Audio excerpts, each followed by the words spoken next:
2010. Those were the two issues we took to the EFCC. And these are economic issues? Yes, the economic issues. But surprisingly, the EFCC was telling us that we should revert back to the Nigerian Football Federation arbitration for enforcement. We know where to go when we talk about enforcement. So on our own, the beginning of the matter has just started. We've not seen the end. We are in a week of mourning our player, which will be buried on Friday, after which my president will be there. Which player is this? Thompson Olia. Oh, Thompson Olia. The burial is coming up on Friday. In Benin City. Yes, in Benin City, yes. After which we are going to sit down and take some far-reaching decision. It's a good thing that the minister is on their neck, but we also need to take our destiny in our hands. It's unfortunate. It's painful that a group of young girls will be playing for a club for 18 months. I was going to ask you that. Monies are not being paid. You do a lot of fighting for players. Yeah. Particularly men. Men, yeah. What about the women? Well, you and I know Abuja is a classic example. It's a classic example. We have been on that matter for some time. I'm just happy the level, the Swan, Abuja Shatter has taken it. And I've equally told my council here, they need to team up with the Swan in Abuja so that we must put everybody under pressure. Everybody must take responsibility. The truth is that, you see, these guys are not liabilities, they are assets. Because if this club does not exist, if the players are not there, there won't be Nigerian Football Federation, there won't be the league, there won't be the clubs. So these players, they're the one provide employment opportunity, feeding the administrators and everybody. So why must they see the players as liability? They are assets. And they need to earn their money because, for Christ's sake, how many years do they have? Talking about the boys, 35 years maximum. And you, as an administrator, you are going to retire from your work about 60 or thereabout years. Educationally, like I always say, the game has a way of bringing them out from the mainstream of education, which is also a disadvantage. Under 90 minutes, a player can get an injury that will terminate his contract. So their case is a special case. Finish his career for the rest of his life. Yes, why hold them? For Christ's sake. And everybody feels indifference. The clubs are not bothered. Even the last time money was released to them by the LMC, they couldn't even bother to say, let me pay some money out of this. And I must also commend the chairman of the LMC to some extent. He's trying his best, but he's also constrained. In the sense that there is a body, the Nigerian Football Federation, they have the responsibility to enforce these things.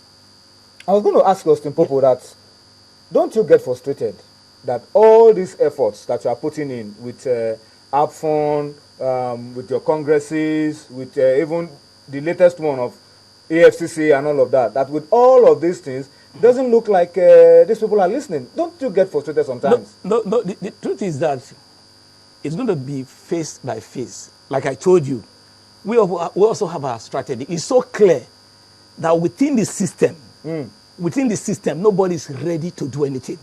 So having exhausted the internal mechanism, we have to go external. We have to go to FIFA. And if we don't have reprieve from FIFA, then we go to the court. You see, we will even embarrass the nation.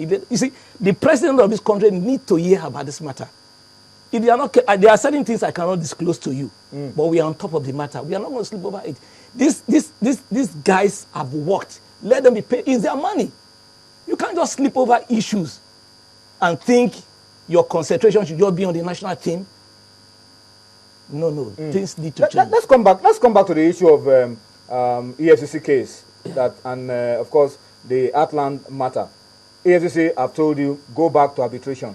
No, surprisingly, even the second issue of a check that was issued check was not even mentioned since 2010. They didn't even mention it in their response to us. Shocking. They didn't even talk about check, it. Yes. Which is what they talk about all the time, that when you issue the criminal. It's a criminal offense. And these guys, I'm aware, I was in Akwa Ibom. I was told that they have money. They are going to spend the money, their last money, in making sure that this case does not see the light of day. And I'm not surprised. But we need to do something. I'm just advising players, including the ones that are playing. This is the time for solidarity, including the ones that are playing the national team. Because what goes around comes around.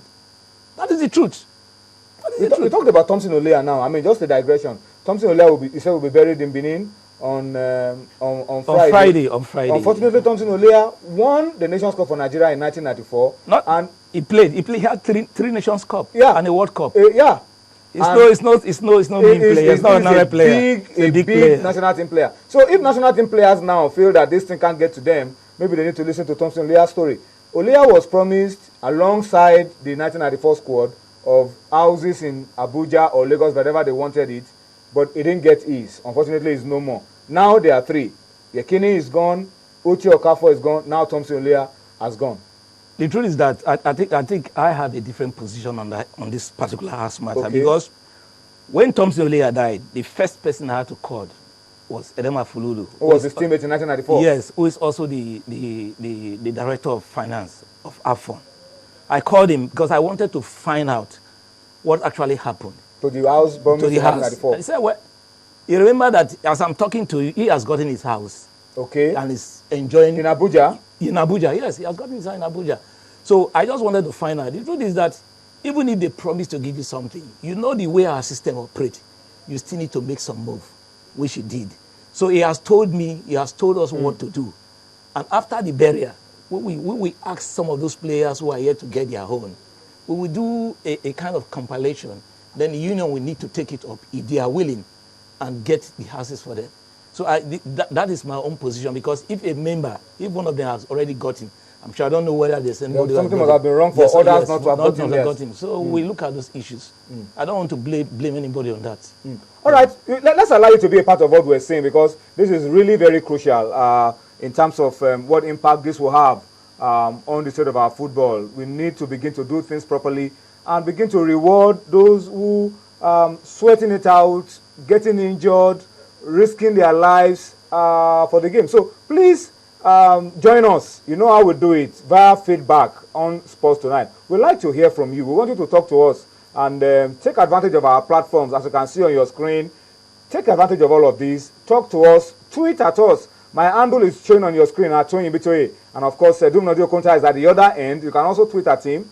Let us know what you feel about all of these issues. Talk to us also about the Eagles, the reward for the Sydney Olympics team, silver upgraded to gold, and of course this issue that Austin Popo has raised. Players, they spend their active life entertaining you and I, making us happy, but that is all they do. At the end of it all, some of them don't even get what they are entitled to. Talk to us. Let's know what you feel about these issues as we go on real time on Sports Tonight. But Austin Popo, are you going to give up?